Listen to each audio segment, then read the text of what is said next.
Bonjour à tous, j'espère que vous êtes en forme. Bienvenue dans cette vidéo de pronostic global, complet, total de l'Euro 2020.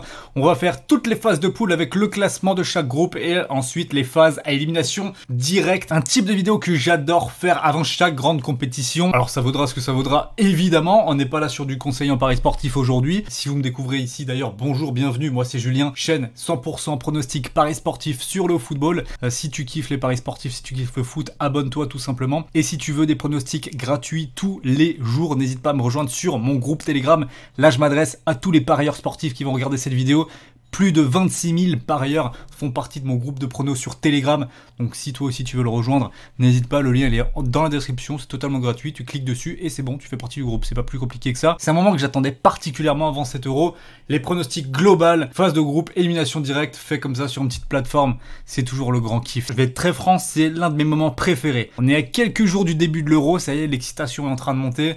On arrive sur la fin des matchs de prépa, la compétition elle approche, le match d'ouverture, vendredi, on commence à le sentir, Italie-Turquie. On est là, on fait nos pronos, est-ce que va terminer la France, qui sera le meilleur buteur, qui va se qualifier, est-ce qu'on est serein, pour quelle nation, est-ce qu'il y a des favoris où on se dit, ah cette année ils seront nuls, ils vont passer à travers, est-ce qu'on se dit, putain cette année, ah, la Belgique trop fort, ça va gagner, après la demi-finale 2018, cette saison, imbattable, l'Italie, 10 matchs, 10 victoires, en phase de poule, pareil, trop costaud, ça devrait aller au bout, l'équipe de France, le retour de Benzema, championne du monde, ce sera trop fort, impossible qu'ils aillent pas le gagner. Enfin bref, tout le monde y va de son petit pronostic, de sa petite remarque, et ça me régale. J'adore cette période-là. Non, il va falloir se mouiller. Alors pour vous, toutes les personnes là, qui vont regarder cette vidéo mi-juillet, fin juillet comme ça, et qui auront une version peut-être totalement différente avec le résultat de ce que je vais vous pronostiquer maintenant, merci de vous moquer dans les commentaires, ne l'oubliez pas, c'est important. Pour tous les autres, donnez-moi vos pronostics dans les commentaires, dites-moi si je suis totalement à côté de la plaque ou pas.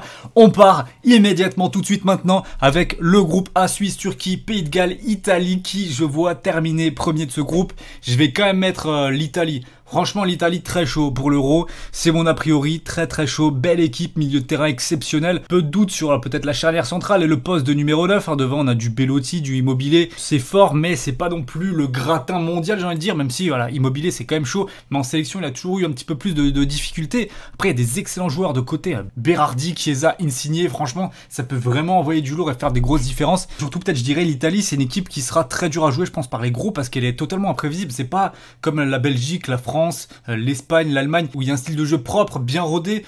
L'Italie, c'est un petit peu plus surprenant, je dirais. Je sais pas trop comment jouer, comment prendre l'Italie là demain. Si par exemple la France doit les jouer, je saurais pas trop quel serait le rapport de force. Après là, dans les phases de groupe, normalement, ça devrait être connu d'avance. On va des équipes qui vont les attendre bas. Peut-être pas la Turquie, des premiers matchs, ils vont peut-être essayer d'aller les chercher, étant donné qu'il y aura la pression, etc. Donc, il peut peut-être y avoir un résultat surprenant. Je vous ai fait, et je suis en train de vous faire l'analyse de tous les groupes de toute façon, mais l'Italie, moi, je les vois terminer premier, devant la Turquie, deuxième. Alors, ce sera peut-être une surprise pour vous, mais en tout cas, moi, je vois les Turcs se qualifier plutôt aisément dans ce groupe. C'est vrai que la Turquie, il y a un très bon potentiel. Il y a un 11 titulaire qui est extrêmement intéressant. Enfin, moi, perso, la Turquie, je les vois passer tranquille devant la Suisse, que j'imagine un petit peu moins forte cette année. C'est toujours une équipe chiante à jouer, c'est toujours une équipe costaud, solide. Mais voilà, pour moi, il manque du renouveau dans la sélection suisse, même si ça reste une bonne nation européenne, une très bonne nation européenne, il n'y a pas de souci là-dessus. Moi, je les vois prendre la 3e place. Et le Pays de Galles, du golfeur Gareth Bale, 4e et dernier. Je le vois pas non plus avec un 0 point, mais ça me semble un petit peu trop léger. En 2016, ils avaient fait un parcours exceptionnel, demi-finale. Pour moi, c'est plus une exception qu'autre chose. Je pense que la logique va être respectée dans ce groupe-là et le Pays de Galles terminera dernier. Groupe B maintenant, Russie, Belgique, Danemark, Finlande. Très beau groupe, excellent, mais je vais quand même mettre la Belgique en premier, largement devant le Danemark, devant la Russie et enfin la Finlande. Donc là aussi, la logique sera à peu près respectée. Belgique, ok, premier, ça devrait faire le taf. Les Belges, c'est très solide. Ils avaient notamment déjà affronté les Russes lors des qualifs de l'Euro. Ils leur avaient claqué 3-1, 4-1. Alors il y a De Bruyne qui sera absent pour le premier match, ça pourrait être embêtant. Peut-être que ça va mettre un petit peu de temps à démarrer pour les Belges, mais au final, je vais quand même prendre la première place du groupe. Le Danemark, très solide, très costaud en deuxième. Je pense qu'ils sont supérieurs vraiment à la Russie. Je pense qu'ils termineront devant eux. Et voilà, la Finlande, ça sera un petit peu le faire-valoir du groupe. Pour moi, ils sont vraiment en dessous des 3 autres équipes. Si vous voulez des surprises, ça va y aller maintenant dans le groupe C. Je vais mettre en première place l'Autriche, en deuxième les Pays-Bas, en troisième l'Ukraine et en dernier la Macédoine du Nord. Et ouais, l'Autriche en premier, je tente le pari. Je trouve que cette formation, elle a l'une des meilleures sélections autrichiennes depuis de très nombreuses années. Et les Pays-Bas, pour moi, c'est bancal. Certes, on peut se dire les Pays-Bas, c'est fort, ça va aller loin et tout, mais franchement, depuis le départ de Ronald Koeman et la prise de fonction de Frank de Boer, c'est plus du tout la même équipe. Il faut rappeler que Van Dijk est également blessé, il disputera pas la compétition. Donc les Pays-Bas, pour moi, c'est pas serein. Fut un temps, je les craignais vraiment beaucoup. Ils étaient trop chauds, ils avaient tapé la France. Mais là, pour cette compétition, j'attends rien d'eux, on va dire. Donc, qu'ils soient deuxième, ça me surprendrait pas plus que ça. Et pour moi, la petite surprise, ce sera l'Autriche, l'Ukraine.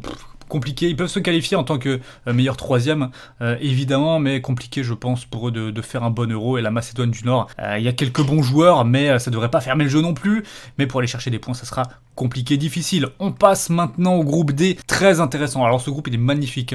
L'affrontement entre l'Écosse et l'Angleterre, forcément, il y a de la rivalité de fou. La Croatie, dernière finaliste du Mondial en 2018, et la République tchèque. Pourquoi pas équipe surprise de ce groupe, les Tchèques. Franchement, je les sens bien. Pour moi, ils ont vraiment un gros coup à jouer.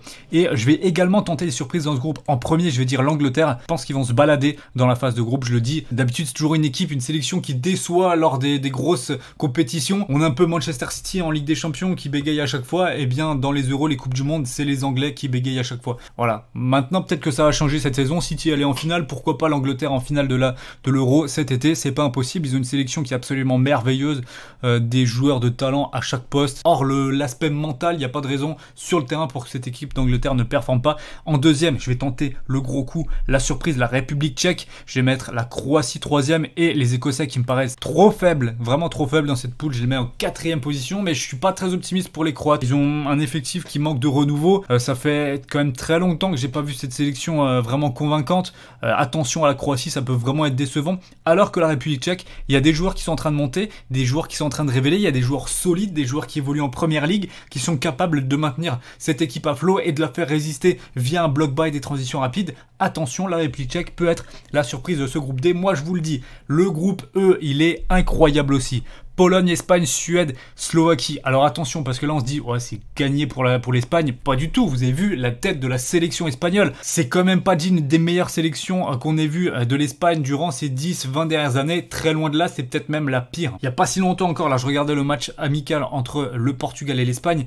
Alors le Portugal a pas trop joué, voilà, ils ont pas mis un gros investissement dans ce match-là, contrairement aux Espagnols à domicile qui ont essayé de montrer les choses. Offensivement, quand t'as Morata numéro 9, c'est pas possible.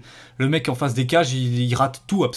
Il y a Werner en Allemagne et il y a Morata en Espagne. Il faut dire les choses clairement. Morata n'a pas le niveau d'un grand numéro 9 de l'équipe d'Espagne. Quand tu es habitué à des Fernando Torres, David Villa, etc., c'est quand même compliqué d'enchaîner avec Morata. Donc, pour moi, il y a vraiment un problème dans cette sélection. J'attends rien d'eux non plus. Honnêtement, c'est un peu comme les Pays-Bas. Je les crains pas particulièrement. C'est pas une formation qui me menacera. Je tenterai un coup assez énorme de mettre la Suède en première place, l'Espagne en deuxième, Pologne en troisième et enfin la Slovaquie en quatrième. Je pense que la Suède peut également être une des équipes surprises. Très très bonne sélection, très difficile à jouer avec des petites pépites aussi à l'intérieur de l'équipe et ça peut vraiment dans un groupe homogène faire l'affaire des Suédois, notamment l'affrontement et celui qu'on attend entre l'Espagne et la Pologne. Ça peut cristalliser vraiment les attentions et au final pour moi les Suédois ils ont un vrai coup à jouer. La Slovaquie par contre je les vois quand même pas au niveau. Pareil, quatrième bon dernier, peu de surprises dans ce groupe là. Et on termine maintenant avec le groupe F, le groupe de la mort et le groupe de la France, surtout Portugal, France, Allemagne et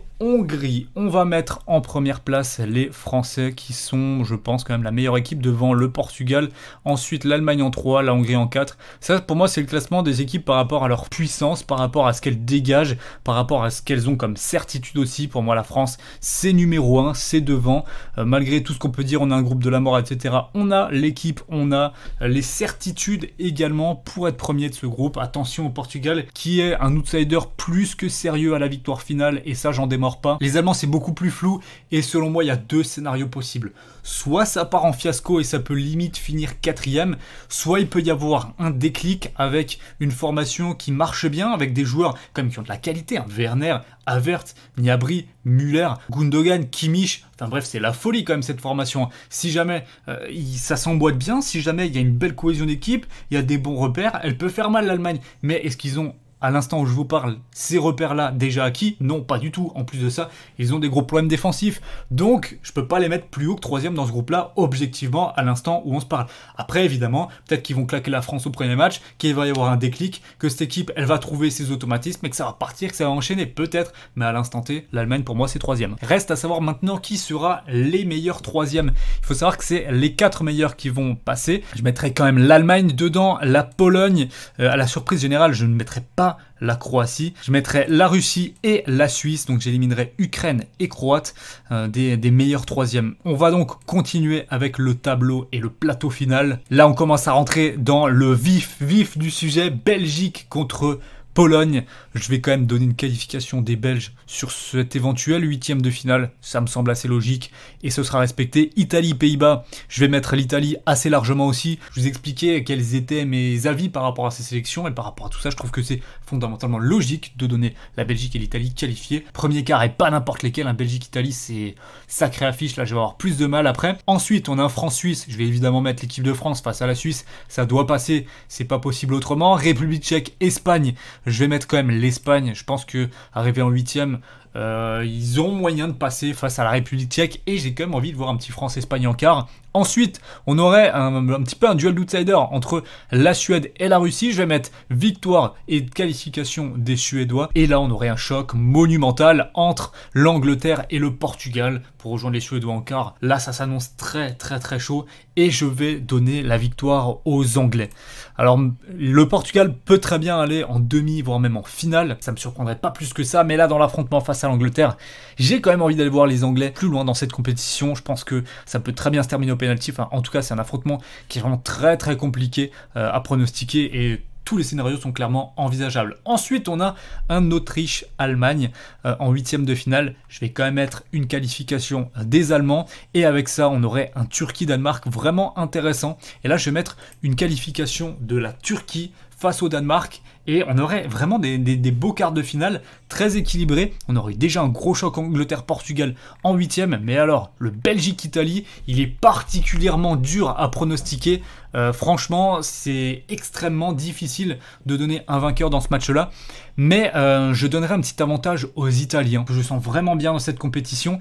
Alors, il leur manque peut-être un Lukaku. Mais l'Italie, c'est peut-être la sélection qui peut le plus embêter les Belges, qui ont un plan de jeu bien établi, qui joue très bien par rapport à l'adversaire. Et là, je pense que justement, l'Italie, ils vont pas trop savoir comment les prendre. Et à mon sens, ils vont se faire surprendre. Et donc, je donnerais peut-être une surprise, mais une qualification de l'Italie en demi-finale qui rencontrerait l'équipe de France, qui éliminerait, je pense, quand même assez logiquement l'Espagne en quart de finale. Suède-Angleterre, pour moi, c'est les Anglais qui vont passer. Et Allemagne-Turquie, surprise, je pense que là, la Turquie pourrait bien éliminer l'Allemagne, que j'imagine encore bancale dans cette compétition. Ça serait passé contre l'Autriche, mais là, contre la Turquie, qui viendrait d'éliminer le Danemark, ce serait la folie en quart de finale. Je pense que la Turquie peut passer et rejoindre les demi. On aurait donc des demi-finales Italie, France, et là, c'est compliqué. Franchement, c'est très compliqué, mais je pense que l'exemple belge pourrait donner des idées aux Français pour éliminer l'Italie en demi-finale. Et évidemment, je vais mettre la France se qualifie et rejoindra la finale. Avec eux, Angleterre ou Turquie, je pense que le magnifique parcours des Turcs s'arrêtera là et on partira sur une finale France-Angleterre. Une affiche de folie avec, je pense, si ça a lieu, une très belle finale avec des buts et je vais voir la France remporter l'Euro 2020 en 2021 et faire comme 98-2000 le doublé. Coupe du Monde, Euro, pour moi c'est probable, c'est possible et en tout cas j'y crois. N'hésitez pas maintenant à me dire dans les commentaires ce que vous pensez de mes pronos, est-ce que c'est complètement farfelu, est-ce qu'il y a un sens, est-ce que vous trouvez ça cohérent quand même, j'ai hâte d'avoir vos avis. Merci à tous d'avoir regardé cette vidéo et n'oubliez pas, si vous voulez miser, faire des paris sportifs pendant l'Euro, faites-le avec le partenaire de la chaîne qui est BetClick. Vous avez jusqu'à 200 € qui vous sont offerts si votre premier pari sportif n'est pas gagnant. Pour cela, vous pouvez utiliser le code promo LT que vous rentrez au moment de votre inscription. Et pour vous inscrire justement sur BetClick, je vous mets le lien juste dans la description. Merci à tous d'avoir suivi cette vidéo. Nous on se retrouve très bientôt pour se retrouver dans le concret avec les affrontements match par match à partir du 11 juin. On va vivre et on va suivre l'Euro tous ensemble. N'oubliez pas de liker, de vous abonner, d'activer la cloche des notifications. Et nous, on se dit à très vite sur YouTube et sur Telegram. Belle journée à vous. Ciao.